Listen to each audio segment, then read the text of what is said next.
I don't personally remember, or I don't think that I do. I don't know if what I think I remember is something I saw in school, and I'm just trying to. But Daddy said that I was sitting in front of the TV, and he was in the kitchen or something, and he said I started hollering, "Daddy, there's an airplane hitting the building." And he came running in there, and that's when he saw it. So I guess it was probably when the second plane hit. What's up, y'all? This is Beyond 21. I'm Caitlin. I'm Callie. And that's Scott. Oh, hi. I didn't know if you wanted me to speak yet. Yeah. It's your show. I'm trying not to step on anybody. So tonight, Scott's going to be talking about 9/11 and his personal experience, as well as some, facts about it. So. If I remember any. Oh, it's been a long time. No, I've got a few. Yeah. Wait, let me grab my phone. I'll be tinkering with it while you guys are. See, I'm not used to being on camera. We can do anything we want on our show. Yeah. Because nobody's watching. But now I've got to make sure I don't pick my nose. This is going to get out of hand. You pick your nose on. No comment. So if y'all didn't know, this is the Scott Wright from True Crime on Easy Street. He's the only one that I know. So if y'all have never seen him out and about at Easy Street or the pub, you get to see him now.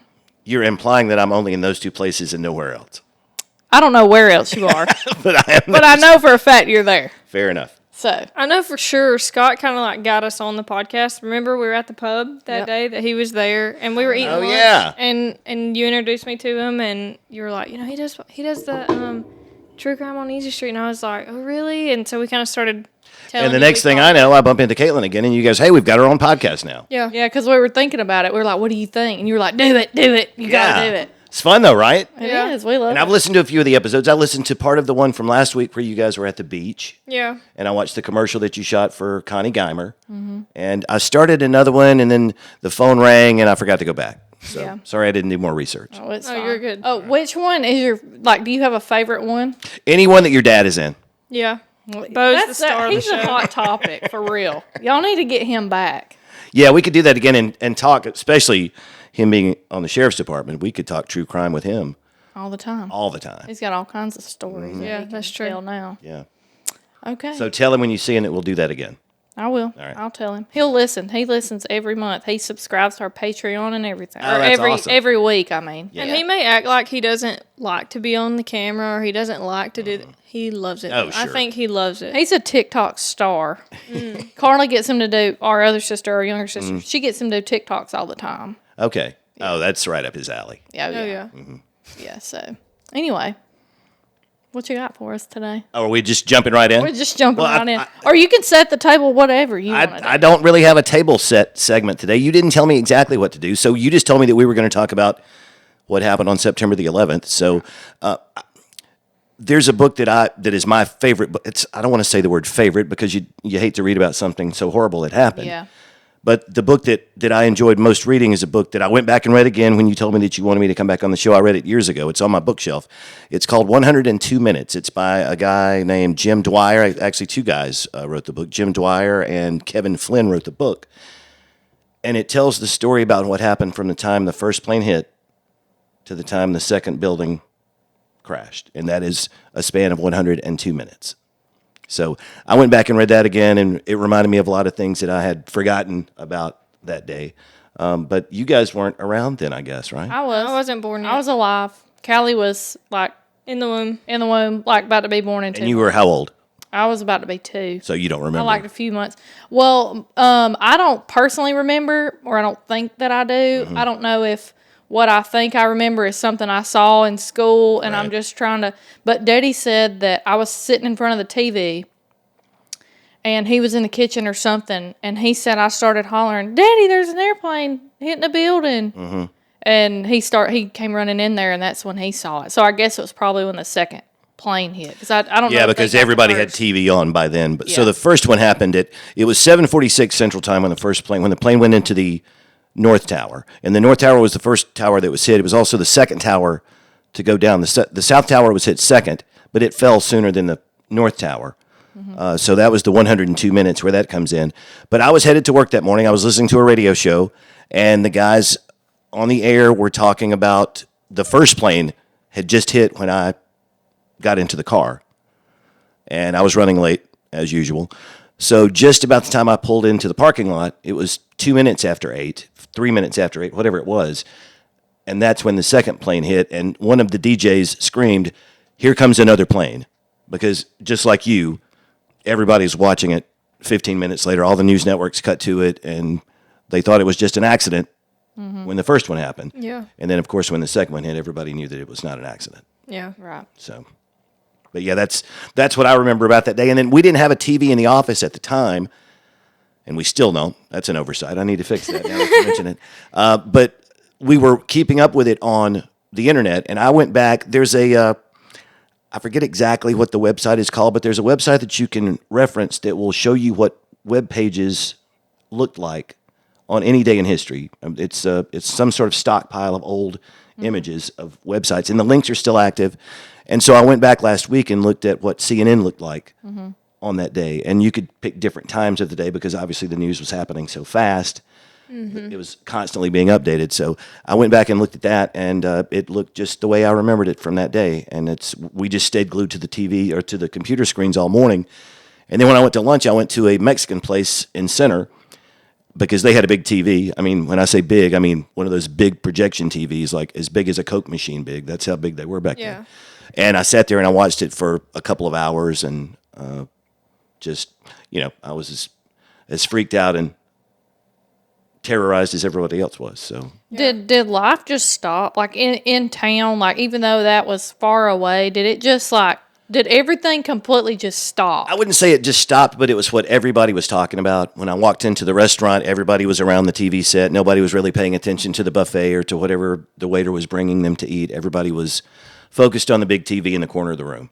And it was like that at the convenience store. Somebody's watching the TV. They've got the radio turned up in a place that normally you wouldn't hear the radio when you walk in, the local convenience store or whatever. Yeah. It was one of those kinds of days, as far away as we were, but still it was obviously what everybody was thinking about and talking about that day. Am I staying too far away from this? No, you're fine. good. You're good. Anyway, that's kind of, I wish, I'm glad you guys don't remember it, but I wish we could talk more about, we should have had Dad in here. Yeah. Yes, we should have. We should have. We'll have to ask him next time he gets on the show, or do a little special interview with him. But it was obviously a horrible day, and it was all that everybody paid attention to for the next. I remember reading. There's a passage in the book where a local newspaper editor says somewhere in Virginia, I think, close to Washington D.C., where one of the planes crashed. He said that they didn't have any local news on the front page for 4 months because there was something new, some new development. As the discoveries were being made and the investigation continued, there was just something new every day that made front page news for months, and that was the case. It did change, and it changed everything. If you've flown, I remember flying before, you could just walk right into the airport and go get on the plane, and that's not a thing anymore, obviously, and this is why that changed. That's why you have to take off your shoes. Well, not everybody, right? Richard Reed he's the reason you have to take off your shoes, but not anymore, not everybody. But there was a time when everybody did. And you had to get to the airport 3 or 4 hours before your plane was going to leave because you were going to be in the security line for a long time, especially if you left on a crowded holiday weekend. Yeah. Just plan ahead. Yeah. We're back. So, what else you guys want to talk about? I mean, what do you want to have any specific things you want to see if I remember? Because maybe I do, but then again, maybe I don't. Callie's the question asker. Yeah, but this She hasn't come up with a. This one's got me stumped. It's hard to ask questions when you learned about it every year in school. It was without fail. I guess it started in maybe 2nd or 3rd grade, and we learned about it every single year. And it was something different every year. Yeah. Well, certainly a lot of aspects to the story. I mean, one of the things that you don't think about, or that I didn't really think about or had forgotten about until I reread this book, it wasn't just the two buildings, the Twin Towers that went down that day. There was a Marriott hotel right beside the two towers that was, 35, 40 stories tall. And when the North Tower collapsed, it split that building right in half. Oh, my gosh. See, I didn't know that. I'd forgotten about it. And the people who ended up on one side of where the building landed, they got out The people on the other side did not. Oh my gosh! So and then there's all the stories about the 343 firefighters that a lot of them were still headed up. Yeah. And the word had gotten out by the time, especially after the South Tower collapsed. I think it was still about 30 minutes before the North Tower collapsed. So the word was being spread to the fire department. The other building's going to come down too. You got to get out. And there's this long story that I won't get into a lot of detail about, but the fire department had new radios that they really didn't like. So most of them were in the trunks of the fire chief's cars. Oh my They gosh. still use their old radios. And the big problem with the old radio was that it didn't work. In elevation. It didn't work 500 feet up or 1,000 feet up or however high they were. A lot of the guys had gotten to the way the World Trade Center towers were built. There was a lobby level on the 44th floor. There was another lobby level on the 78th floor, and that was where you rode an express elevator, kind of like you do on the subway, right? If you're going to go across town, you don't get on the train that's going to stop at every stop. You get on the express that's going to take you all the way across town, and that's the way the elevator system worked in the Twin Towers. So if you worked on the 80th floor, you took an express up to the big lobby on the 78th floor, and then you got on another elevator to go up the other 2 floors to where your office was. So a lot of people had congregated in these levels, and by the time the second tower was getting ready to come down, the firemen, remember, they were walking up the stairs. The elevators had stopped working. Yeah. So they were walking up with 100 pounds of equipment, and so they were taking breaks every 5 floors. When a lot of them got up to the 44th floor, they stopped and took off all their equipment and rested for 10 minutes. And some of them had made it up to the 78th floor by the time the tower came down. The second tower came down. They couldn't get up there fast enough, and they weren't trying to put out. They knew that they weren't going to put out the fire in the building.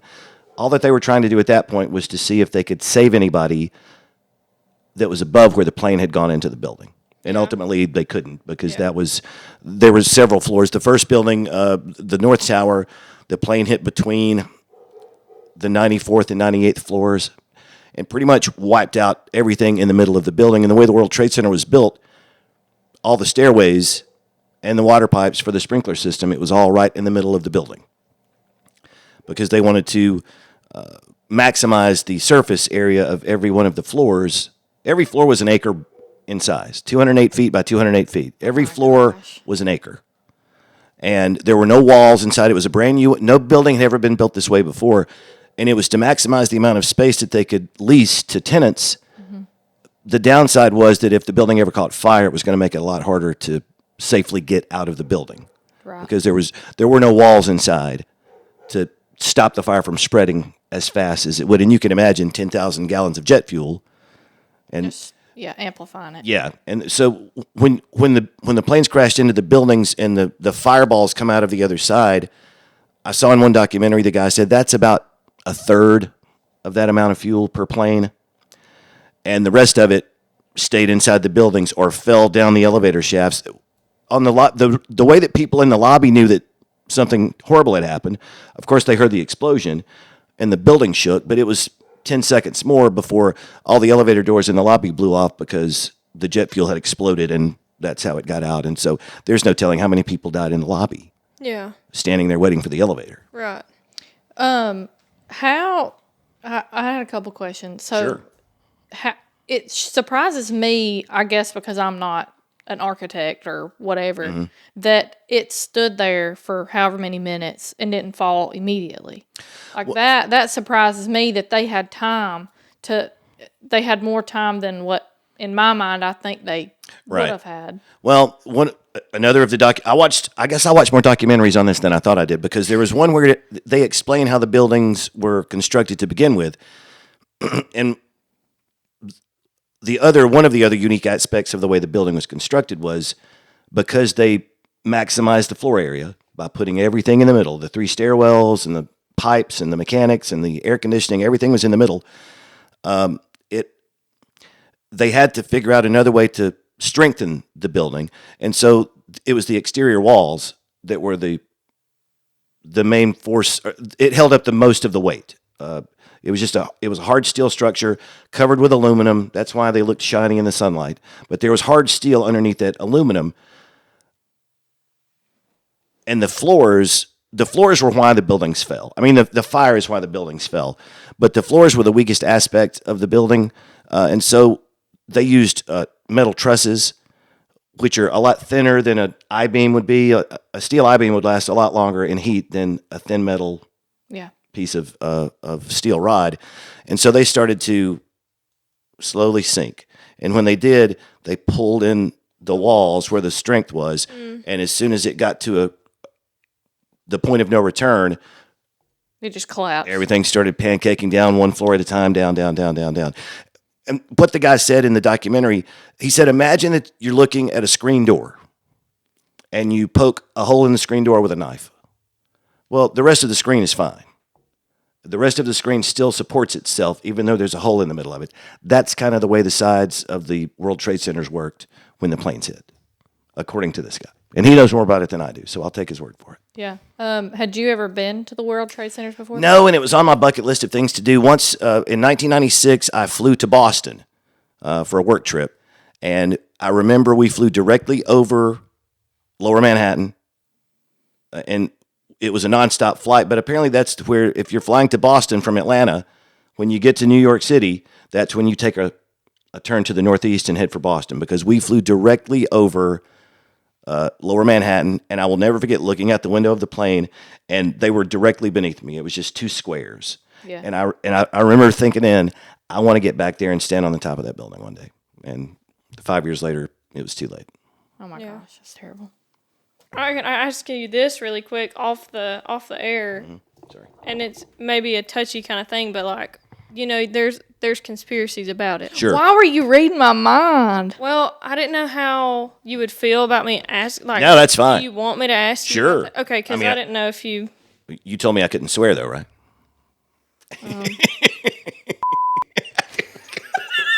Just tell me, but just give me a signal and I'll bleep it. So do that, yeah. Yeah, that's fine. Okay. Do you want to ask your question first because you'll forget it? She already did. I already forgot. Okay, so let's start. Oh, how many floors? How many floors were in the? So Twin there were Towers? 110 floors in each of the two tallest buildings, the World Trade Center towers. And they were unique in that the North Tower had this fancy restaurant at the top called Windows on the World. And it was a very expensive restaurant. It was a very successful restaurant. It made more money than any other restaurant in the city of New York. I don't think I would have liked it. The Too high up for the me. pictures that I've seen, it looked pretty incredible. I've been in a similarly designed restaurant in another tall building. This one was in Chicago, but it's built on tiers. There's a lower level right by the window, and then 10 feet away and half a floor up in this room that's 40 feet tall.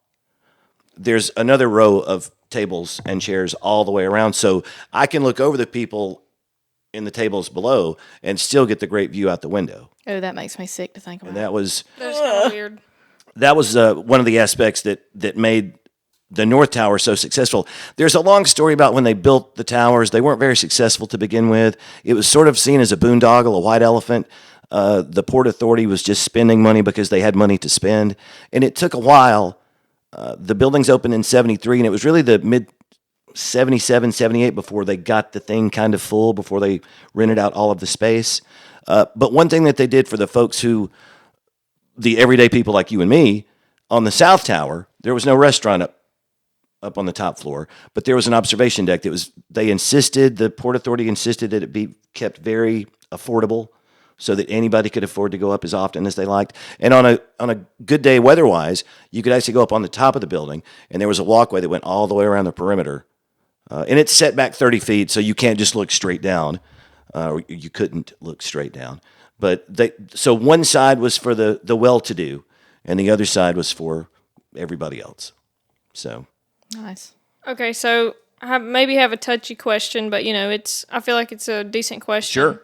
There's a lot of conspiracies about 9/11, and we could branch off and talk about which one or whatever, but do you believe there is a conspiracy? no.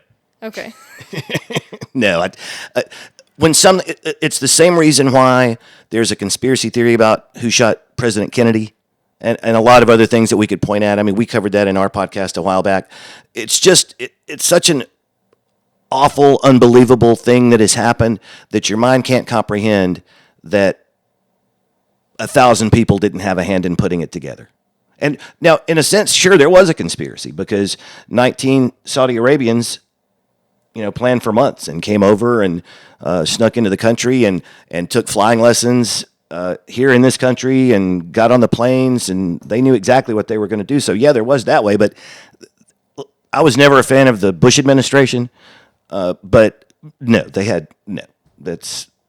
that's just, it's impossible. And I've seen some of the videos that you're talking about where as the building is collapsing, there are puffs of smoke that come out of the windows as it goes down, and people point at that and go, see, that's where the explosives are going off. It's a controlled demolition, just like you would blow up an old football stadium. Well, the fact is that there's so much air pressure inside that building when the floors collapse, that air's got to go somewhere. And the only place it can go is out the windows, and the windows didn't open in the World Trade Center. So that was the windows being blown out by the force of the air as it got compressed as the building went down.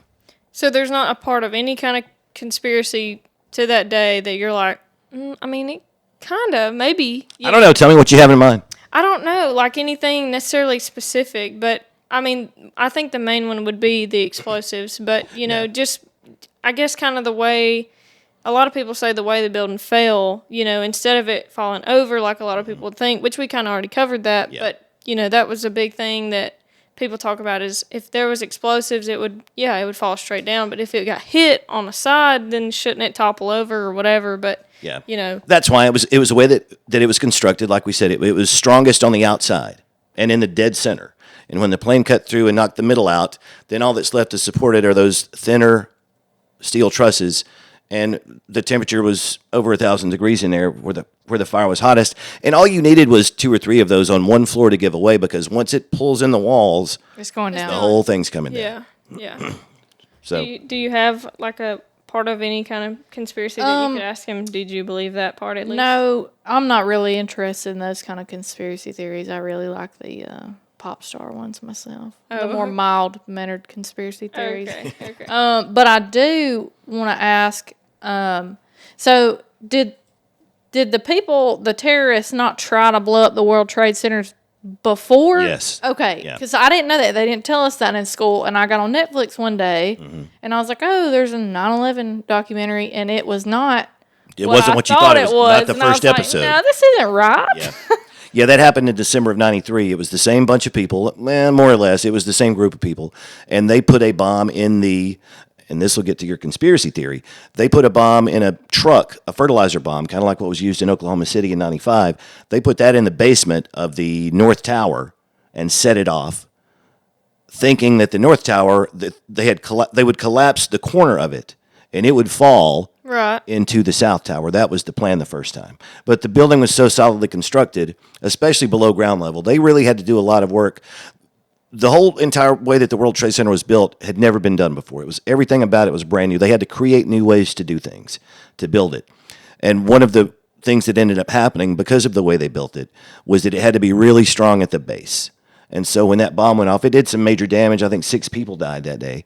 And it took them 12 hours to get everybody out of the building because they didn't have, first of all, they didn't have a sprinkler system at the time. There were no lights in the elevators or the stairways. And it was filled with smoke because all of the fire was down in the basement, and so it came up through the ventilation system in both buildings pretty much. And so if you've ever seen the footage, you see people come out and their faces are black with soot because they've been using, their sock or their sleeve or whatever to try and breathe while they're walking down 100 flights of stairs, some of them. But they got everybody out, but they learned a lot of lessons from that day that made the building not safe enough for a major jumbo jet to crash into it. But they put illuminated paint in all of the walkways and all the stairs. They put lights everywhere. They put in a sprinkler system. But again, the unique feature of the buildings that made the sprinkler system ultimately fail was that there was only one place to run the pipe for the water, and that was right in the middle. And when the plane came through, it severed the pipe, and there's no water. So why do we have enough? Yeah. Why do you think they chose those buildings? Like, what was it about those 2 buildings that was just like, you know what? Those are the ones.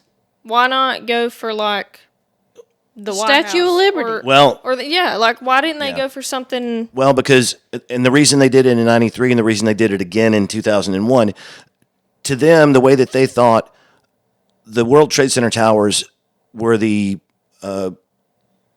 stood for American capitalism. And it was American capitalism that they hated most of all. This band of Islamic extremists.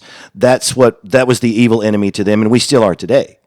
But that was one way to poke it to the American people in general, and specifically to Wall Street, because it's right there. It's the World Trade Center, and it's right there beside Wall Street. So that's the reason why it was attacked in 93 and again in 2001. So you think they were just like, you know what? We'll show you. Like we'll hit you where it hurts. Yeah, when the guy who tried to blow it up the first time went to trial, he said to the judge in his closing statement, "If it takes us 1,000 years, we will knock those buildings down." And it took them 8. Okay, so aside from just the airport, like all the restrictions now before you fly, do you think that there's any other, I guess, restrictions or kind of rules or whatever that they put in place anywhere else because of that day? Like you talking about it like in the world?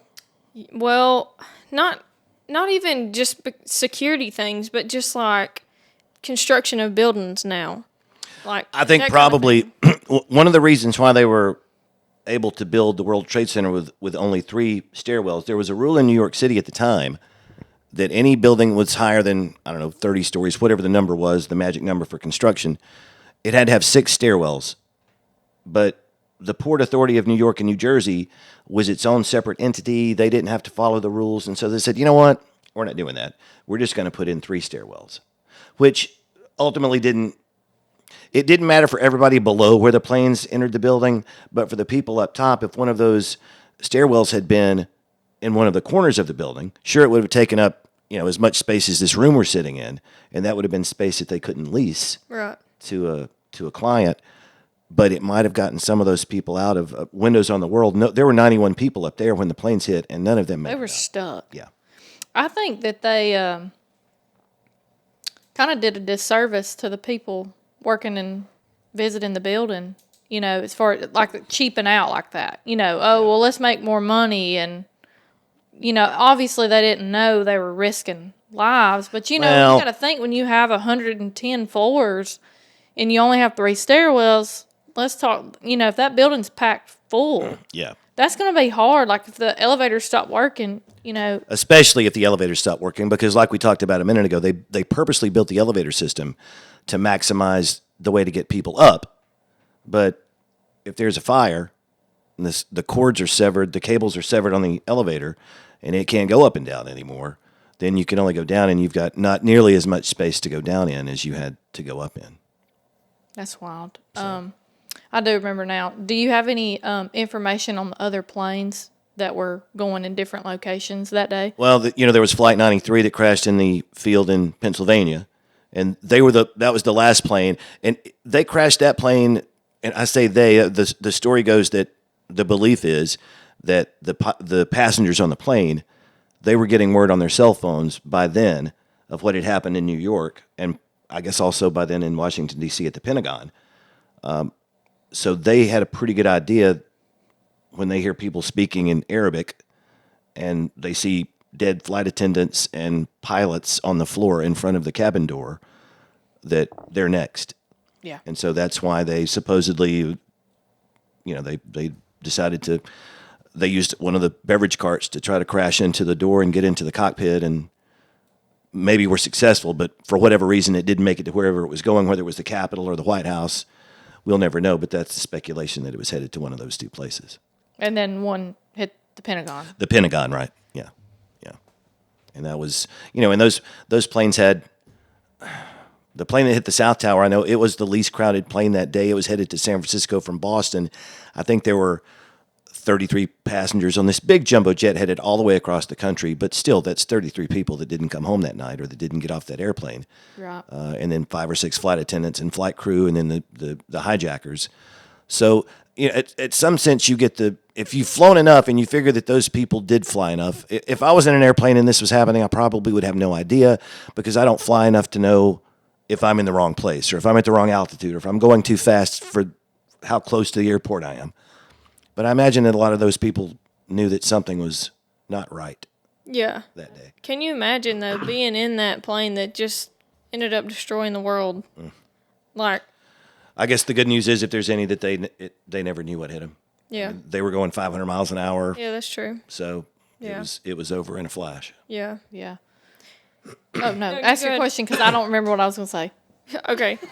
So it's almost been 23 years. That's right. Do you think that people still to this day, it has scarred them so much that they think about it often, not just on the, the day that we kind of... No, I don't think so. I mean, similar, not exactly the same experience as you guys, but my mom and dad always talked about the Kennedy assassination, to bring that up again, but that happened 7 years before I was born. So I don't think about it unless I see it on television, but you'd have to ask my parents how often it flashes through their mind, because who knows what triggers that memory to go off. Right. But I personally hadn't thought about 9/11 in a little while. Yeah. Until Caitlin reached out and said, "Hey, let's do this." Yeah. And then I jumped onto Netflix and the History Channel and started watching documentaries, and a lot of it came flooding back. A lot of things I'd forgotten, and then I read this book again. So it all got crammed in there Yeah. at some point, but most of it's gone. Yeah. Unless it gets jostled loose. Do you think it's different for the people that are, constantly around where the Twin Towers used to be? Like, I would imagine so. I haven't been to when they see the memorial. the memorial every day. I'm sure if they're in the area. I'd like to go and see that someday, but I would imagine that the proximity certainly has, probably reminders in New York City. People walk past a deli that maybe they used to eat at before 9/11 and remember, oh yeah, I was there that morning, or Yeah. the folks that made it out, and a lot of people did. I mean, 2,800 people, 2,900 people died there, and that may be the number that includes the Pentagon and Flight 93 out in Shanksville, Pennsylvania. But the number's right at 3,000. But 11,000 people got out of the World Trade Center that day. So there are a lot of survivors who remember running down the street that day with that huge cloud of dirt and debris and dust chasing after them. Yeah. So I imagine that shakes things loose that maybe we don't experience just because we're so far away. Yeah.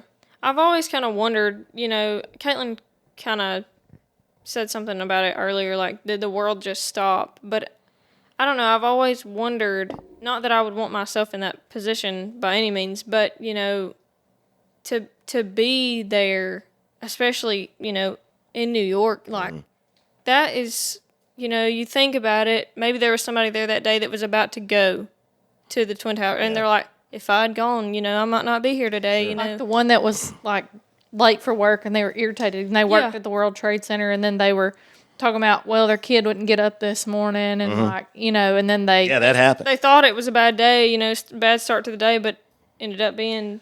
That was there was one guy on the 90th floor of the North Tower. He had some guests who were coming up that morning,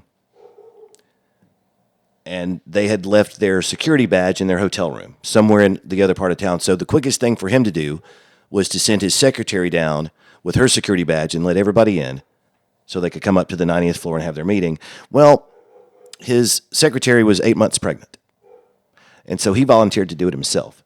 And he had just walked out of the elevator in the lobby when everything happened. Oh, no. Yeah, she didn't make it. He did. Mark Wahlberg was supposed to die that day. I mean, he was supposed to be on the flight from Boston, I think, to San Francisco. One of those flights, he was supposed to be on it, but he'd either overslept or he'd gotten the wrong information from his agent or his publicist or whatever. Anyway, Mark Wahlberg missed the flight that morning. It's crazy. What a blessing. Yeah. Yeah. Wow. Okay. So with everything that happened on 9/11, were you that day afraid that something else big was going to happen, like maybe a world war, like those? Yeah, you didn't know. Things? Yeah, there was a lot of uncertainty because obviously, I mean, it was the next day or the day after when President Bush was there, standing on top of the rubble with the bullhorn and said, "We're going to find the people who knocked these buildings down, and they will hear from us all." Yeah. So you knew we were headed to Afghanistan, because I remember back in the 80s, people in the government knew who Osama bin Laden was. A turd. Yeah, but Just to put it lightly. they knew that he was capable of doing something horrible. There's a 3-part documentary series on History Vault that I was watching today, but I got distracted. I was doing kitchen stuff, and I wasn't paying as close attention as I should have.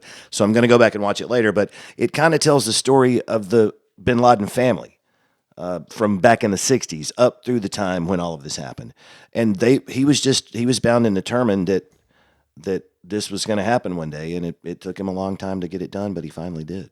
And yeah, that just were you afraid personally, like here in center? Or, No, no. So you weren't scared of? I would be wouldn't say thinking more that. along the lines of like Atlanta. Sure. Yeah. Okay. You know, well, probably not Chattanooga, Just bigger but things around Atlanta, here, maybe Birmingham, Mm-hmm. Montgomery. Yeah, you don't ever know. And well, when the motivation becomes clear that these guys they hate capitalism and they hate America, they're going to strike at the symbols of America. They're going to strike at the Capitol and the World Trade Center, maybe the Statue of Liberty. Yeah. You know, there's not really anything anywhere around here that I would be worried would be on their short list of targets. Right. But, you know, you got friends all across the country and around the world, so you're concerned for other people. I mean, I had a friend who lived in New York City at the time, and she was scared to death. Yeah. As you might imagine. So there was plenty of fear to go around. Yeah. Even if you lived in a place like here where it didn't hit you in the face when you woke up in the morning, you still knew somebody that felt that way, Yeah. or had kids who felt that way, or parents who felt that way, Yeah. based on where they were located. Sure. Right. Do you know how long it took them to realize who was responsible? Oh, I think probably as soon as they realized that the second plane had hit, you know right away that it's They a could terrorist pinpoint, attack. yeah. And, it's that guy. Because there was a time in previous years, in the 90s, when there had been a plan by these same guys. They were going to blow up 12 American passenger jets simultaneously while they were in the sky. Every one of them was coming from an airport in Asia or somewhere in Europe, flying across the Pacific. They wanted to blow up 12 American U.S. jetliners in the sky, kill thousands of people at the same time. And they thwarted that plot sometime during the Clinton administration. And so, yeah, Osama bin Laden was on their short list and they were always on the lookout. In fact, when they found out about this plan to blow up these 12 planes, they grounded every plane that was coming to America from that part of the world because they didn't have good enough information to know if the plan had already been put into place. So they were immediately afraid he's going to blow up 12 planes and kill thousands of Americans. So they ground the planes. They figure out they got ahead of it far enough to stop it from happening. But they knew who it was then. And yeah, as soon as the people in the right places in the government knew exactly who it was. Okay. Yeah. How long did it take, do you think, for the actual people to be 100% confirmed, like, that's what was going on? Oh, minutes. Still the same thing? Yeah. Pretty quickly. Okay. Yeah. So we go to Afghanistan not long after That's that. right. And we stayed in Afghanistan till when? I mean, it We're was a long time. last year. Yeah. So over 20 years. why did it, like, maybe this is a stupid question to ask, but, like, why did it take them so long to find him? Like, I know he was, like, hidden pretty well, but he was in Pakistan when Obama was president, when they finally sent in that SEAL team and killed him in that compound, that secure 3-story compound with the walls around it in Pakistan. Well, it's because there's one reason, because the people in Pakistan were willingly helping him to hide. And there are a lot of people out around the world that don't like America. So it's not hard to find somebody if you're going to try to poke Uncle Sam in the eye, or worse, we'll help you. then, yeah, we may not actively help you, but we're not going to stop you, and we won't say anything. We'll look the other way while you sneak through our backyard to get there. Yeah. What is it about America that you think everybody just hates? Like, and why do they want to take action to tear it apart? And why do they not go after, like... You want it in one word? Oil. If you just want my personal opinion, because we've been in the Middle East. It all started with Iran in the 70s. Remember, you guys are too young to remember this. I almost am. But there was a time when the American embassy in Tehran was overrun by Islamic college students, and they kept 52 Americans hostage for 444 days. That was back in 79 and 80. And they hated us because we needed their oil. We could go back to the oil embargo in 73, and you can go back to Vietnam, and you can go back to everything that happened in the world. When World War II ended, we were the most powerful country in the world. And so by default, we became the world's policeman. And now there's a lot of people here in America that don't want us to be the world's police force anymore. And it's not a hard argument to make, really, because we end up in Afghanistan for 20 years. Yeah. And we end up with dead American soldiers coming home in boxes because they're on the other side of the world. And really what they're fighting for is to make sure that the oil keeps flowing, because we use more oil than, well, maybe not than China now, but we use a lot of oil. Yeah. Do we not have Sure. oil here? We do, but we don't have as much as we need. I mean, and look, I oversimplified that to pieces. There are plenty of reasons. Yeah. So if you get any angry emails from people who disagree with me, it's your fault for asking. It's fine. We'll just tell them. Do you have a second one that would be, like... Well, the world's police force thing. I mean, we've got soldiers scattered all over the world. I mean, we're trying to protect democracy in Southeast Asia, in South Korea, and Japan, and we're trying to protect democracy in Central Europe with Ukraine. And if there's a fight and we can say somebody that's worse than the guy who is there is going to try to take over this country and make our lives more difficult, then we're going to help you keep that guy out of your front yard. And that's what we do. That's what we've always done. That's why we have a bigger defense budget than any other country in the world, because we're in a lot of places in the world doing what we've done since the end of the Second World War. And look, eventually one day that's going to change. We're not going to do that anymore. But since 1945, we've kind of been in the same, we've had the same game plan since then. Do you think, in a sense, that America should, not that it makes anything right that anybody's done, but do you think that America should just keep their nose in their own business? Yeah, I was about to say that. Like, could we not just keep our nose in our own business? I think to some extent we have to, at least for I think it's worked out about as well as it could for the last 50 years, the way we've handled foreign policy. But there's going to come a time when it's going to change, and the circumstances may be dictated to us by the rest of the world, or we may decide to make the change here ourselves. We don't know yet. One day your kids may know the answer to that. Yeah. Because Canada, they just mind their own business. Yeah. They live life great. Stay out of trouble. They stay out of trouble. But we're like public enemy number one in everybody else's eyes, I feel like. I feel like we're like a target. Not that I don't love America, but, I feel like everybody just views us as arrogant and that we do what we want to and, Yeah. Yeah, I know that. We kind of do. Yeah, we kind of do. I've been to Europe. We're fat and lazy. I've been to Europe a couple of times, and you always get the sense, depending on what part of the world you're in, you always get the sense that those folks kind of give you the side eye. Mm-hmm. Oh, great, stupid Americans. Mm-hmm. Stupid, loud Americans. Yeah. That's what we are. We're loud Americans. Yeah. When we go somewhere, because we wear our fanny packs and our black socks with our sandals and our baseball caps with the backpacks. So, I mean, you can see us coming a mile away over there. Everybody knows here comes a busload of Americans. One person at a time getting off. Yeah. So they know us when they see us. Yeah. And that's another part of it. All right, Scott, do you have anything else? Maybe just a disclaimer. I should get you guys off the hook. Anybody out there listening or watching, the opinions expressed by me aren't necessarily the opinion of the hosts. So. And you'll never know our opinion. Wise. You know Keep your mouth shut. Know us personally. I've always had trouble keeping my mouth shut. So that's why everybody knows my opinion. That's okay. Yeah. I mean, I've been known to overshare a couple times, but I like that term better. Overshare. Yeah. I'm writing that down. I'm a chronic oversharer. Sometimes, especially when I'm in like an awkward situation, like I'll just keep talking, and then they just start turning their head. And they're like, "You're just digging your hole deeper." Yes, I'm just digging a hole deeper. Yeah. So it's okay. We all do it. Yeah. Yeah, I guess we all do. Yeah, it is what it is. Is that it? Is that all you have to say? Are we done? I mean, we don't have to be. It's pretty quick, but we can keep on talking. We're close to 50 minutes. Roundabout.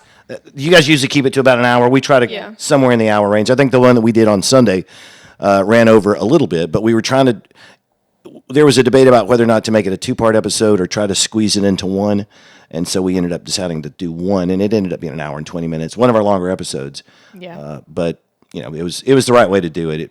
If we'd have tried to split it into 2 parts, it would have been 30 minutes each, and that's not long enough to me. I mean, I feel like 45 minutes to an hour. Yeah. Okay, see, here's the thing. Blake always is complaining about, your podcast is way too long. People don't want to listen for that long. And I'm like, you don't listen to podcasts, so you don't know. He doesn't get an opinion. No, he don't even listen. What do you mean? He'll probably listen to this one just because. He always listens to the ones that he thinks we talk about him.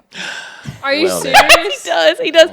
I'll be like, oh, we mentioned you. He'll have that one on the TV on YouTube. There you go. Hunter only listens to the ones that he says, I think that'll be interesting. I'll listen to those, and then Okay. So I mean, Whatever gets your audience to grow. Yeah, but people that don't listen to podcasts, like, I don't want it to end. I could listen to y'all for 12 hours. Oh, Like, well, no thanks. joke. Like, especially if their voice is really like they're good to listen to. Like you have a good podcast thanks. voice. It's very satisfying to listen to. Thank you. For sure. yeah. So So rasping, I think. I will like not listen to y'all's podcast for like months, and then I'll binge. Just binge the whole Like, thing. boom, boom, boom, boom, boom. Oh, you're totally getting another shout out, both of you. Obviously, you guys will get a shout out the next time we do the show. That's what we do. If you come up to us and say, "Hey, we like the show," or we listen to it, we call you out on the show. You guys do the same thing, I'm sure. Yeah, I mean, most of the time, like we'll have people message us and say something Yeah. about it, and Yeah, so anytime. we'll shout 'em out. And I remember seeing was it on Facebook today on your page that I saw that you guys have done your first trucker hat giveaway? Tell me Yeah. about that. I'm curious. There's one right there. Yeah. We're going to steal that idea from you guys. Okay, that's Definitely do it. fine. We went to Caitlin come up with it, and we went to Hobby Lobby and we bought some stuff to make hats or whatever.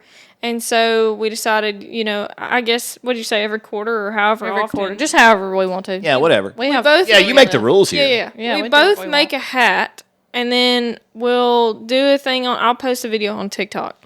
And we'll kind of throw it out there. We'll take pictures of the hats. That's the one I made, and the one Caitlin made, somebody wanted it. So, what we'll do is I'll make a TikTok telling them about it, and they have to like and follow and repost to get an entry. Well, then they can tag however many people I say to get an extra entry. Okay. And so we did that. We did that drawing while we were at the beach. And I finally was able to, and whoever wins, they get to pick which one they want. Like, I'm not going to assign them a hat. The one I made, obviously, that was not her style. So that's fine. But, so I finally was able to meet with the winner today because, our schedule. So that was today that this took place. I actually, I was not planning on getting up and out today. And then she texted me and she was like, hey, I'm leaving my friend's house. Can we meet? And I thought, we did talk about that the other day. And I was like, Kelly, I'm glad Callie's she a reminded chronic me. forgetter. Oh, it's terrible. But thankfully she was here. Notice I brought a notepad.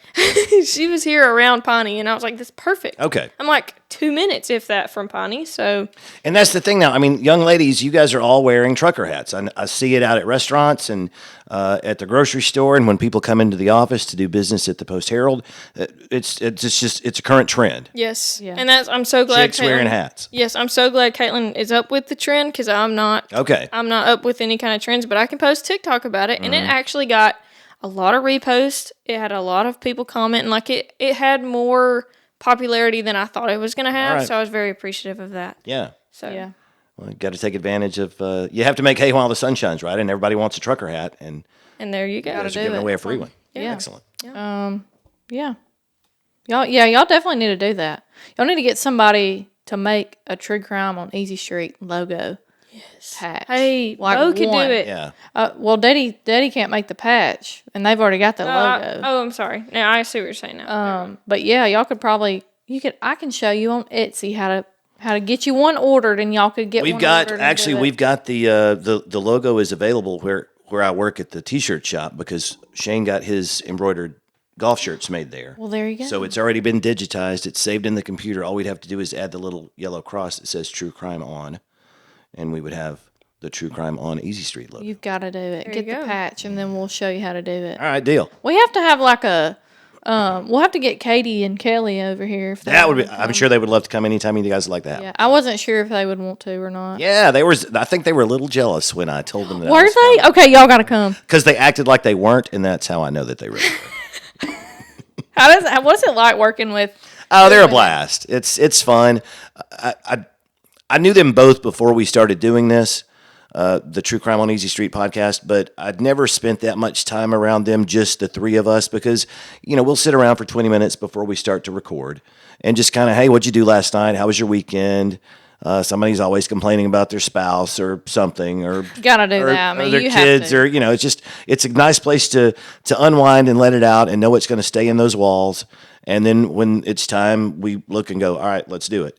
And we hit the button and we do it. And then we sit around for 15 or 20 minutes after, unless somebody's in a hurry to meet with the family, or, yesterday was Labor Day weekend. And so Katie had a cookout to get to as soon as we finished. So we didn't do it yesterday, but a lot of times, yeah, it's fun. I love those guys, and we've had a blast. We've been doing it for almost 4 years, and I hope we're still doing it 10 years from now. I hope y'all are too, because I enjoy it, and you will never run out of crap. Never run out of material. You'll never run. We may. Which No. We've got guest on guest lined up. We're gonna have to get you to come back. Once upon a time, we would have to ask people, "Hey, do you want to be on?" But now people are like, "Hey, can I be on?" We've had all kinds of people text us. Like we've got a farmer coming, Seth Rochester. I don't know. If you know him. Yeah, I haven't He's seen Seth in coming a long time. Saturday. It's cotton picking season, so is. that'll be something interesting to talk about. You know, that girl that I told you about, that friend of mine from New York. Once I sent her I went out and just pulled over on the side of the road somewhere and grabbed her a handful of cotton stalks and put them in a manila envelope and sent them to her. She was from Mississippi originally, but all of her friends were from up there, and a lot of them had never seen cotton on the stalk before. She said, "Will you just stop and get some and mail it to me so I can show it to my friends from New York and New Jersey and wherever they were from?" So, yeah, that was one of the things. So it's almost that time of year. I noticed on the way over. Oh yeah. Some of the cotton's already started to bloom. Yep. And I work in the cotton business. I don't know if I knew that. Yeah. So we move it, sell it. Are you at the store gin? it. No, I'm at the Plaza Transport. Oh, yeah, sure. So we move it, store it, sell it, Well, you know all about it then. all the things. I am telling Noah about the flood here. You have already heard this story 1,000 times. I've been doing it for almost 7, going on 7 Okay. years. So. And it's, some of the cotton, you can't plant all of the cotton at once. Some of it has begun to bloom already, and some has not just yet. Some of it's extremely dry. Did you know that if they don't spray it and kill it after it blooms, they'll just keep getting taller and taller and taller? I have It will heard get that so before, tall if they don't kill it. that you can't pick it. Yeah. Have you seen that? No, because they don't do it around here. Okay, I didn't know if maybe they'd. No. They have to kill it so they get the most bang for their buck, I guess. Yeah, 'Cause to once make- it gets too tall, I mean, it's just not going to be worth. I guess it's like if you prune a shrub, Yeah. if you don't prune it, it's going to grow up. If you Right. prune it, it'll grow that way, Yep. right? Yep. Makes sense to me. Yep. Well, I'm sure Seth will tell you guys all about it. Oh, when he's yes, here. absolutely. All right, y'all. Let me turn the music on so we have that. Last week we didn't really have that. Just keep liking our social medias, our YouTube channel. What else? Callie's been posting all kinds of TikToks because she's a absolute beast. I get a lot of views on TikTok, but not anybody likes it. Like, Yeah, why are y'all not going. liking and why are y'all not following her? It's kind of Oh, I've gotten like in the past 2 days, I've gotten about 15 or 20 followers. Just people view my profile and they're like, "Yep," and they follow. So I've been getting the followers, not the likes. We need more followers. Y'all keep following so we can start like doing commissions on TikTok or something. I don't know. We can review stuff. Yeah, We're we'll good review reviewers. anything. You tell us what you want us to review, and we'll review it. We'll tell you honestly if we like it or not. If it's trash, It'll or be not. trash. We'll say it's trash. We'll say it's throw it in trash. the trash on video. Doop, set it on fire, light it up. Okay, too far. Okay, Just I'm just trash. kidding. I'm just kidding. Just joking. Anyway, we make commercials. We make ads. Ads, You want to buy an ad for our podcast? It's $20 a month. If you want to buy an ad for True Crime on Easy Street, how much is it? We do $30 a month. There you go. We're snooty like that. Y'all started out at 20. Yeah, we did. So I mean, y'all been doing it 4 years. So I think I think it's it's- warranted yeah. to go up $10. Yeah. But yeah, y'all go check Scott's podcast out with Katie and Kelly, True Crime on Easy Street. You can find it on Apple and Spotify. Is there anywhere else you can find it? Not on purpose that I know of. Maybe in a garbage bin somewhere. Hey, I put somebody on the podcast the other day. She's Oh, a yeah? big true crime Hey, person. that I tell, work with, tell him and I the was like, name hey, so he can give him a shout out. it's Haley Benefield. I'm on it. There you go. You Writing give her him a name shout down. out right now. Well, not right now, but maybe next week if he can remember. I don't lose this. Yeah. I think that's it though. Do you have anything else? I You have think that's anything good. else? You Scott? hit all the high points. No, guys, just thanks for having me. I'm glad to be here. Thank you for being Would here. you come back? I will come back anytime you like, and please ask Kelly and Katie to be on the show sometime. I'm sure they wouldn't say no. Well, when you go back Sunday, tell them we want them to come be on our podcast. So, let 'em and know. they can tell them to come watch this video or listen, and they'll Will do. know that we want them on there. Can do. Yeah. All right, this has been Beyond 21. I'm Caitlin. I'm Callie. And I'm Scott today. Bye, y'all.